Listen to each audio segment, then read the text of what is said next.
Hi! ഇത് ഞങ്ങളുടെ ബാൽക്കണിയിൽ ഉണ്ടായ ചീരയാണ്. മലബാർ ചീരയെ ഞങ്ങളുടെ നെയ്ബറായിട്ടുള്ള ഒരു ആൻറ്റി തന്നതാണ് ഈ ചീരയെ. ഞാൻ ആദ്യമായിട്ടാണ് ഇങ്ങനെ ഒരു ചീര ഇവിടെ കാണുന്നത്. നാട്ടിലൊക്കെ ഉണ്ടെന്നാണ് തോന്നുന്നത്. മലബാർ ചീര എന്നാണ് പറയുന്നത്. ഇതിന് വേറെയും കുറേ പേരുകളൊക്കെ ഉണ്ട് കേട്ടോ. ഇത് നല്ല ഹെൽത്തി ആയിട്ടുള്ള ഒരു ചീരയാണെന്നാണ് പറഞ്ഞത്. പിന്നെ കുറേ ഗുണങ്ങളൊക്കെ ഉണ്ട് കേട്ടോ. ഗൂഗിളിൽ സെർച്ച് ചെയ്താൽ കാണാം. ഇത് നമുക്കിപ്പം ഒടിച്ചെടുത്താലും ഒരാഴ്ചയ്ക്കുള്ളിൽ അടുത്ത് നന്നായിട്ട് വളർന്നു വരും കേട്ടോ. നമുക്ക് ഓരോ ആഴ്ചയിലും ഉപയോഗിക്കാനുള്ളത് ഇതിൽ നിന്ന് കിട്ടും. ഇതിൻ്റെ ഇലയായിട്ട് നമുക്ക് നന്നായിട്ട് അടർത്തിയെടുക്കാം. കാരണം വലിയ ഇലകളാണ് കേട്ടോ. അപ്പോൾ നല്ല ഇത് തനിയെ കറി വയ്ക്കാനായിട്ട് അത്ര ടേസ്റ്റ് ഇല്ലാന്ന് തോന്നുന്നു. ഞാൻ പരിപ്പിൻ്റെ കൂടെ ഇട്ടാണ് ഉപയോഗിച്ചത്. ഞാൻ 3/4 ഗ്ലാസ് ചെറുപയർ പരിപ്പാണ് എടുത്തിരിക്കുന്നത്. അത് വെള്ളത്തിൽ കുതിരാനായിട്ട് വെച്ചിട്ടുണ്ട്.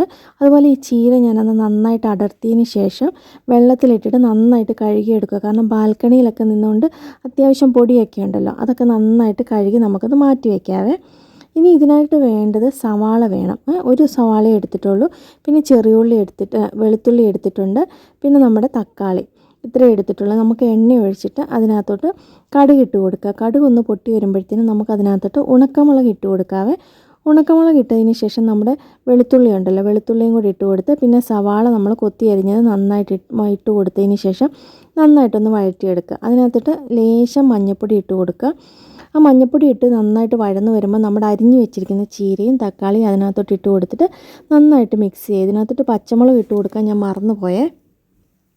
പിന്നെ വേണ്ടത് തേങ്ങാപ്പീരയാണ്. ഒരു 3 ടേബിൾ സ്പൂൺ തേങ്ങാപ്പീരയും അതിനകത്തോട്ട് ലേശം ജീരകവും പിന്നെ കുറച്ച് മഞ്ഞൾപ്പൊടിയും. പിന്നെ ഇതിനകത്തോട്ട് വേണമെങ്കിൽ നമുക്ക് പച്ചമുളകും ചെറിയ ഉള്ളിയും വേണേൽ ഇട്ട് കൊടുക്കാവേ.